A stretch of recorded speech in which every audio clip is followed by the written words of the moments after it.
नहीं जाएंगे, चतुर्भुज के बाहर की जो छोटी छोटी चीजें हैं उसके बारे में जानेंगे।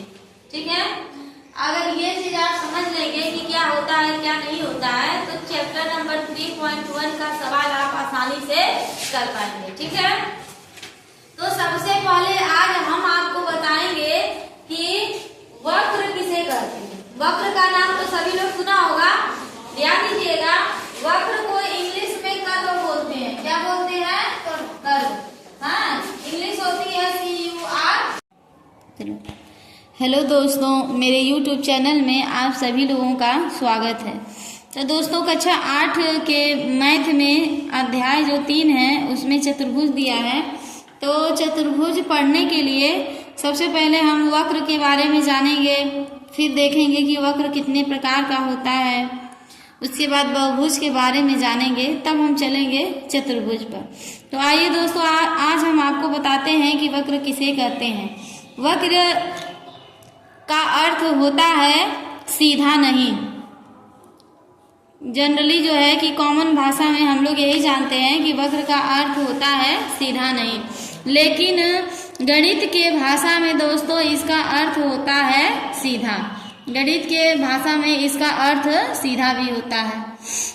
तो वक्र, अब हम देखते हैं समतलीय वक्र किसे कहते हैं। समतलीय वक्र यानी कागज दोस्तों, जैसे कि यह एक कागज हो गया, यह एक पेज है जैसा कि आप देख रहे हैं कॉपी का। तो यह एक जो है समतल का प्रतिरूप है। यह आप कागज जो देख रहे हैं यह एक समतल का प्रतिरूप है। तो कागज, उदाहरण मान लीजिए आप समतलीय वक्र का। इसकी परिभाषा देखिए कि जब आप कागज से पेंसिल को हटाए बिना बिंदुओं को आपस में जोड़ते हैं तो उसे समतलीय वक्र कहते हैं।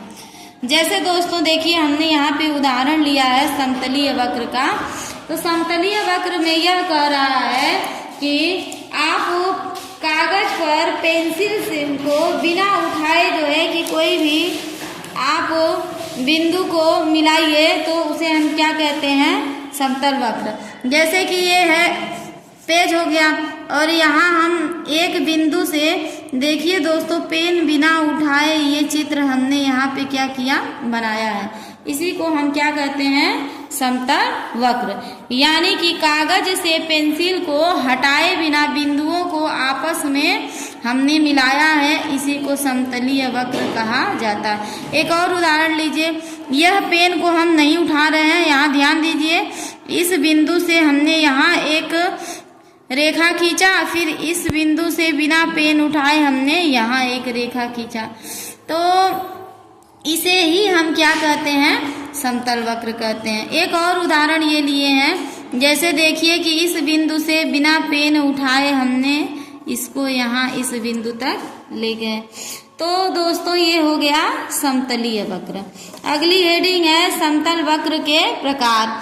समतल वक्र के प्रकार देखिए दोस्तों, खुला वक्र, बंद वक्र, साधारण या सरल वक्र और सरल बंद वक्र। इसमें हम पहली हेडिंग देखेंगे कि खुला वक्र किसे कहते हैं। तो खुला वक्र की परिभाषा हो जाएगी कि वैसे वक्र जिसमें प्रारंभिक बिंदु और अंतिम बिंदु अलग अलग हों उसे खुला वक्र कहते हैं। जैसे में हमने उदाहरण लिया है दोस्तों, ये हो गया आपका प्रारंभिक बिंदु और ये हो गया आपका अंतिम बिंदु।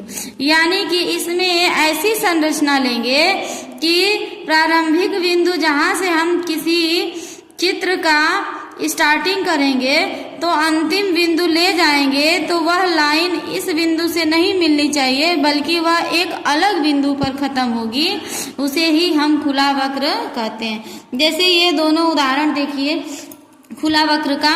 खुला वक्र में जैसे एक बिंदु हो गया, यहाँ से ले गए, यहाँ ले गए, फिर यहाँ ला करके हमने इस बिंदु पर खत्म कर दिया। यानी कि इसका जो है प्रारंभिक बिंदु ये हो गया दोस्तों और अंतिम बिंदु ये हो गया। दोनों अलग अलग है, दोनों अलग अलग बिंदु रहेगा, उसे ही हम क्या कहते हैं? खुला वक्र कहते हैं। अब आगे देखते हैं बंद वक्र किसे कहते हैं। बंद वक्र हो गया वैसे वक्र जिसमें प्रारंभिक बिंदु और अंतिम बिंदु आपस में मिले हों, उसे हम बंद वक्र कहते हैं। इसका उदाहरण देखिए दोस्तों, बंद वक्र का यहाँ पर हमने लिया है एक आयत और एक चित्र हमने त्रिभुज का बनाया है। तो इसमें जो है बंद वक्र में देखिए यहाँ पे हम एक आयत ये बनाए हैं और ये त्रिभुज है, ये बंद वक्र का उदाहरण है। तो एक ही बिंदु से यहाँ ले गए, फिर यहाँ लाए, फिर यहाँ लाए और यहाँ पर इसको हमने क्या किया, खत्म कर दिया। यानी कि यह चित्र हमने एक ही बिंदु से स्टार्ट किया और उसी बिंदु से ले जाकर के हमने इसको क्या किया, मिला दिया। जैसे कि त्रिभुज देख लीजिए, त्रिभुज इस बिंदु से स्टार्ट करते हैं और फिर यहाँ ले जाके हम इसी बिंदु पे क्या किए, मिला दिए। तो ये हो गया हमारा बंद वक्र का उदाहरण। अब देखते हैं दोस्तों, साधारण वक्र या सरल वक्र किसे कहते हैं। जो वक्र अपने आप को कहीं नहीं काटते उसे सरल या साधारण वक्र कहते हैं। इसका एग्जाम्पल है दोस्तों, आप देख सकते हैं, इसमें यह वक्र जो है कहीं भी अपने आप को नहीं काटा है, तो इसे हम साधारण या सरल वक्र कहते हैं। ये जैसे कुछ हमने यहाँ पे चित्र बनाया है दोस्तों, ये सरल वक्र नहीं है, ये सरल वक्र नहीं है। इसलिए नहीं है दोस्तों क्योंकि यह देख रहे हैं आप कहीं ना कहीं अपने आप को क्या किया है, काटा है। यहाँ पर भी काटा है, यहाँ पर भी काटा है, यहाँ पर भी काटा है, इसीलिए यह जो है सरल वक्र नहीं है। अब देखते हैं दोस्तों बहुभुज। बहुभुज किसे कहते हैं? बहुभुज की परिभाषा देखिए, केवल रेखा खंडों से बना सरल बंद वक्र बहुभुज कहलाता है। केवल रेखा खंड से जो बना होगा चित्र और वह आकृति कैसी होनी चाहिए, बंद होनी चाहिए, तो उसे ही हम बहुभुज कहते हैं। बहुभुज दोस्तों दो प्रकार का होता है, पहला होता है उत्तल बहुभुज और दूसरा होता है अवतल बहुभुज। उत्तल बहुभुज देखते हैं कि किसे कहते हैं। उत्तल बहुभुज के विकिरणों का कोई भाग बाहर भाग में नहीं होता। उत्तल बहुभुज में दोस्तों सभी आंतरिक कोण 180 अंश से कम होना चाहिए। जैसे कि ये हमने उत्तल बहुभुज में जो उदाहरण लिया है, आप देख रहे हैं कि इसका कोई भी विकर्ण जो है बाहर नहीं बनेगा। जब इसमें विकर्ण बनाएंगे तो ये जो है दोस्तों ये अंदर की तरफ ही बनेगा और ये जो इसका कोण है यह 180 अंश से कम होना चाहिए, यानी कि यह 180 अंश से ज़्यादा नहीं होना चाहिए।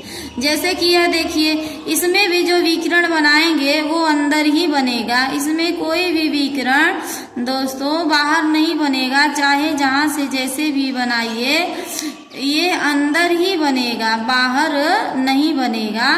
तो और ये जो कोण है ये भी इनका 180 अंश से कम होगा, 180 अंश से ज़्यादा नहीं होगा। वैसे ही ये है, इसमें भी विकर्ण अंदर ही बनेगा और इसका जो ये कोण है ये 180 अंश से कम ही रहेगा, ज़्यादा नहीं होना चाहिए। ये त्रिभुज हो गया, वर्ग हो गया, खटभुज हो गया, ये सब उत्तल बहुभुज के उदाहरण हैं। आगे देखिए अवतल बहुभुज किसे कहते हैं। अवतल बहुभुज के किसी न किसी विकर्ण का कोई भाग बाहर वाले भाग में होता है। जैसे कुछ उदाहरण ले लीजिए, आप चतुर्भुज के भी ले सकते हैं और पंचभुज के भी ले सकते हैं। और यहाँ पर हमने यह जो चित्र बनाया है यह अवतल बहुभुज का है। यह डायग्राम थोड़ा सही नहीं बना है, आप बना लीजिएगा।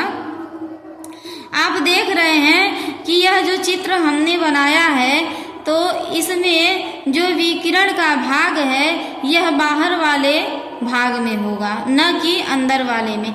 जैसे कि इसको यहाँ से मिलाएंगे तो ये बाहर वाले में होगा, यहाँ पर भी बाहर वाले में होगा, यहाँ पर भी बाहर वाले में होगा। और अवतल बहुभुज में एक चीज और ध्यान दीजिएगा कि कम से कम एक आंतरिक कोण 180 अंश से अधिक होना चाहिए।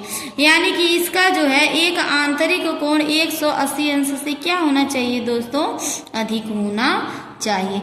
यानी कि यह कोण आप जब देखेंगे तो यह 180 अंश से क्या होगा, अधिक होगा। यह 180 अंश से अधिक होगा। यहाँ भी देखेंगे तो 180 अंश से कोण अधिक बनेगा, यहाँ भी बनेगा, यहाँ भी बनेगा। तो इस टाइप के जो चित्र हैं ये अवतल बहुभुज कहलाते हैं।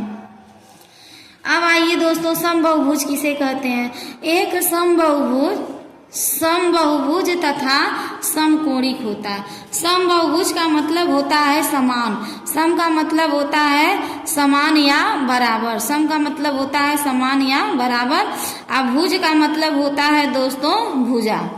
भुज का मतलब होता है भुजा, यानी कि जैसे आप इसमें हम उदाहरण लिए हैं वर्ग या त्रिभुज। यहाँ पर हमने एक वर्ग बनाया है और यह एक त्रिभुज बनाया है।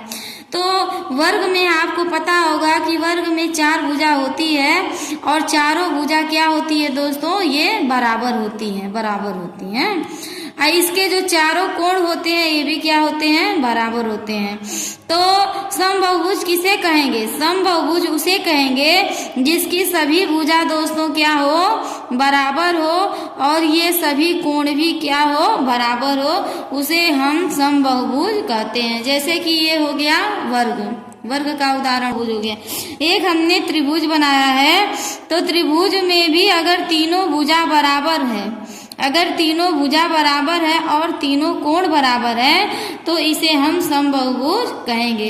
अगर यहीं पर त्रिभुज अगर हम इस टाइप का बना लें दोस्तों, तो इसमें तीनों भुजा बराबर नहीं है। आप देख सकते हैं तीनों भुजा बराबर नहीं है, तो ये समबाहुभुज का उदाहरण नहीं होगा। समबाहुभुज का उदाहरण ये होगा। और सम का मतलब हो गया बराबर। एक चीज और ध्यान दीजिएगा दोस्तों, जब कहीं भी इस टाइप का आपको देखने को चित्र मिले, तो इसका मतलब समझ लीजिएगा कि भुजा क्या है, यह समान है, यानी कि ये भुजा इस भुजा के बराबर है और ये भुजा इस भुजा के बराबर है। इसका यही मतलब होता है। आगे देखिए, विषमबाहुभुज किसे कहते हैं। विषमबाहुभुज जिसमें कोई भी दो भुजा बराबर नहीं होती है, जिसमें कोई भी दो भुजा बराबर नहीं होती है, या एक त्रिभुज होता है जिसकी तीनों भुजाएं अलग अलग होती हैं। तो विषमबाहुभुज की परिभाषा यही होती है। दो हमने लिखा है, चाहे तो आप इसको याद कर सकते हैं और चाहे तो आप इसको याद कर सकते हैं। दिमाग में इतना होना चाहिए कि विषमबाहुभुज किसे कहेंगे, ऐसा बहुभुज जिसमें कोई दो भुजा बराबर नहीं हो, यानी दो भुजा असमान हो। तो जैसे देखिए यहाँ पर हमने एक त्रिभुज बनाया है, एक आयत बनाया है, और त्रिभुज में आप देख सकते हैं कि इसकी तीनों भुजा हमको कितना चाहिए, कम से कम दो भुजा। हमको कम से कम दो भुजा ऐसी चाहिए कि जो असमान हो। यहाँ पे आप देख रहे हैं, यहाँ पे तीनों भुजा असमान है, यहाँ पे तीनों भुजा असमान है, यानी कि यह कैसी भुजा है, तीनों भुजा जब असमान हो गई तो यह विषमबाहुभुज हो गया। इसमें भी आप देख सकते हैं कि इसमें भी जो दो भुजाएं हैं, यानी कि यह भुजा इस भुजा के बराबर है और यह भुजा इस भुजा के बराबर है, तो यह भी क्या हो जाएगा, विषमबाहुभुज का उदाहरण। क्योंकि हमको दो ऐसी भुजा चाहिए जो असमान हो, तो दो भुजा हैं, दोनों भुजा क्या है, असमान है इसमें, तो ये भी विषमबाहुभुज का उदाहरण हो गया। आप इसमें भी देख सकते हैं कि यह भुजा इसके समान है और यह भुजा इसके समान है। ये भुजा किसके समान है, ये भुजा तो किसी के भी समान नहीं है। और इन दोनों को भी जब कंपेयर करेंगे तो यह वाली भुजा, यानी यह वाली भुजा इसके समान नहीं होगी, न कि यह वाली भुजा इसके बराबर होगी। इसलिए यह भी किसका उदाहरण है दोस्तों, विषमबाहुभुज।